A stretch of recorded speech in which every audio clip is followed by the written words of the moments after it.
Hello, I'm Adam Barralet and welcome to this Crystal Connections video. We're exploring the beautiful crystal of Rhodochrosite. It grows with these beautiful lines of pink and white. The Native Americans called it Inca rose and believed it was formed from the blood of their ancestors buried in the earth beneath them, layer upon layer. And thus it helps to merge the spiritual and the physical. It really helps to open the heart, to really help to bring joy and spontaneity into your life, to bring deeper connections, and physically it can be really good for stabilizing the heartbeat. So in this video we're going to explore some of the great benefits of Rhodochrosite and how you can use it in its loving, beautiful energy each and every day. Often when people are looking for a crystal of love, they go straight for rose quartz, but there are lots of great pink crystals that are really good for love. Rhodochrosite helps to bring a playful, flirtatious, spontaneous, spark-like kind of energy into relationships. It's really great when you're dating. It can help to attract someone who you have a real soul connection with. It'll also stop you from getting too serious too early and allow you to be playful and flirtatious and have fun in these early stages of a relationship.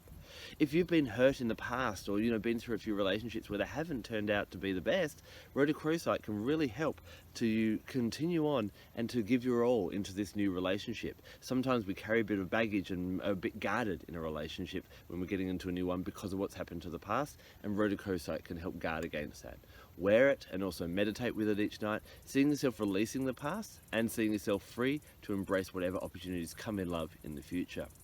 This is also great for relationships, especially ones that have been going for quite a while. What tends to happen is, after a while that initial spark or flame tends to subside a little bit. I once had a student who had been married to her husband for 23 years and said, we're just like two people living in a house. We're like two ships passing in the night. There's no spark, there's no romance anymore like we had when we were early. And so what we did is we worked together on developing a grid that she could place in the house and surround it with a picture of when they were first together and some roses and some champagne and chocolates to bring that romance back up. Now you could create a grid just like that one, or you could wear it over your heart. You can carry a piece, or if your partner is willing to as well, get them to wear and carry a piece as well. And because of this playful nature, whenever you see an opportunity to be playful or to be flirtatious like you used to in the early days, seize that. And Rhodochrosite will help to create those opportunities. It may be a cheeky message or leaving a little love note or just a little pinch on the ass or something like that. Whatever works, Rhodochrosite will help to bring that spark and that fire in us back into a relationship that's kind of quelled over time. Rhodochrosite is a crystal of connection and reunion. If there's maybe a lost friend, a missing family member, or a past love that you kind of want to reconnect with, hold a bit of Rhodochrosite, hold it to your mouth, whisper their name 3 times and ask the universe to bring them back into your life so that you can finish any uncompleted business or you can reconnect with them, whatever you need to do in that way. It's great if a pet has gone missing. Place a bit of Rhodochrosite, ask it to bring the pet back and place it where the pet liked to spend time. On a deeper level, remember I said before that the Native Americans believed that this was formed from the blood of their ancestors, and so this is really great for making empathetic or telepathic connections with past loved ones. So normally people in your bloodline, so not a friend or that type of thing, but more family members, people that you're actually related to. Holding it in your hand and actually, allowing yourself to open up to the connection from them can be a really powerful thing. It's also great for mediums and other people that talk to spirit guides as well. Now, on another level, I really recommend Rhodochrosite for people that are having problems falling pregnant. Now, there are other crystals, such as moonstone is really good for helping the female's reproductive system, and carnelian is really good for a male reproductive system. But physiologically, everything seems to be right, but you're just not falling pregnant. I've met people that have said, I dream of this child, I can feel them coming, but I just can't fall pregnant. When you think about it, what's failing to happen spiritually is we're failing to get a spirit from the other side and bring them into this.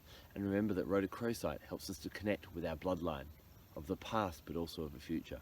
So if you were going through IVF, or if you're helping and supporting someone going through IVF, or just having trouble falling pregnant, then Rhodochrosite is definitely a crystal you'd want to meditate with, feel that baby coming through, that new child coming through, and carry it or wear it on a regular basis as well.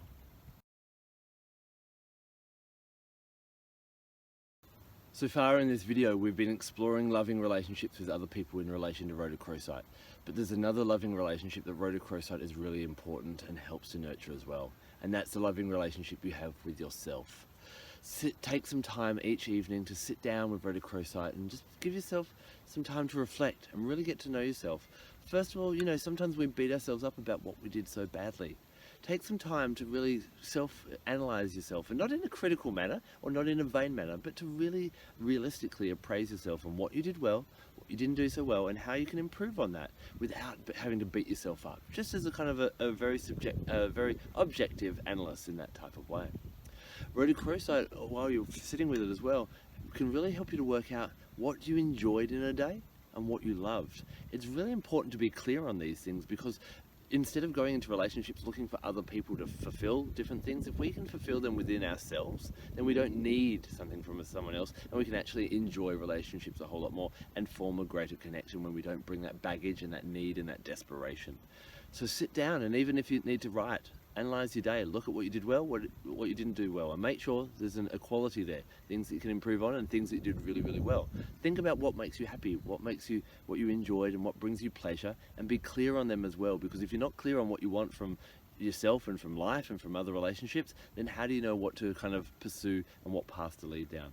Rhodochrosite, because it has a nice spiritual energy about it, can really help you to connect with that and to really become clear with that. So as you progress forward with your relationship with yourself and other people, you're clear on what you want, and you will find that that'll come to you a lot easier because of that clarity.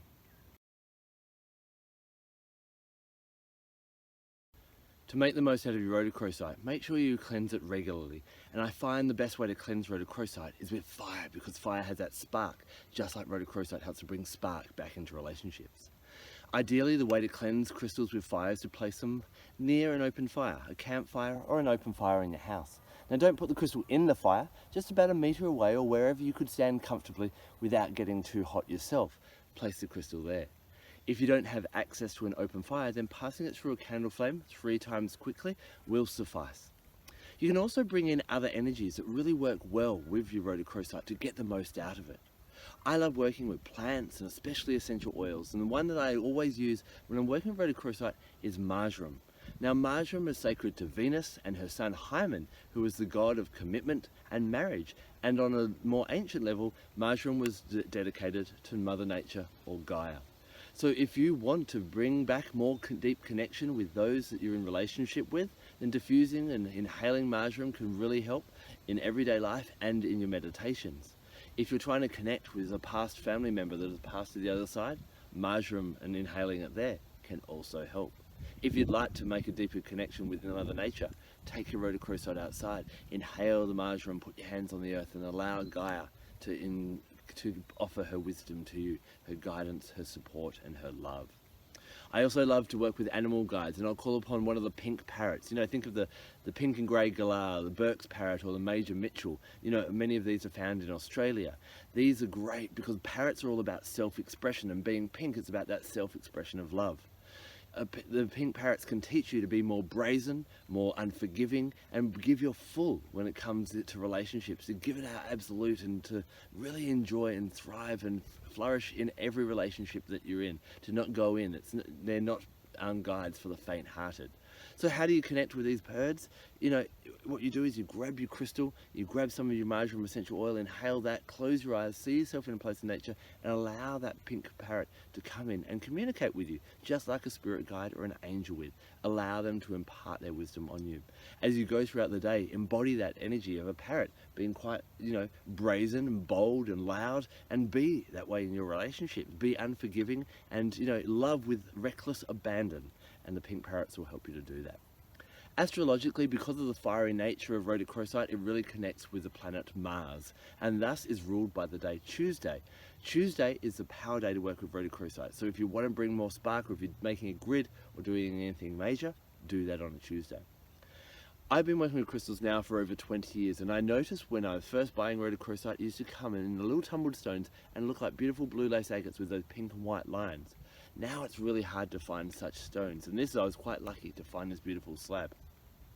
If you've got a nice piece of rhodochrosite, then cherish it. And if you haven't, then look for a really nice piece. But I think this is a friendly reminder as well that not all crystals aren't infinite, and Mother Earth has only supplied us with so many. So whatever you have, cherish, use them wisely, and if you're not using them, pass them on to someone who will. We don't need that many crystals, just one of each or two of each that'll allow us to do our work. If you've worked with Rhodochrosite, please share with me and our crystal community by leaving a comment in the section below. And while you're hovering around there, find the link to my website, my Facebook page, and don't forget to click subscribe. Thank you so much for taking the time to watch this video. I'm Adam Barralet. Blessed be.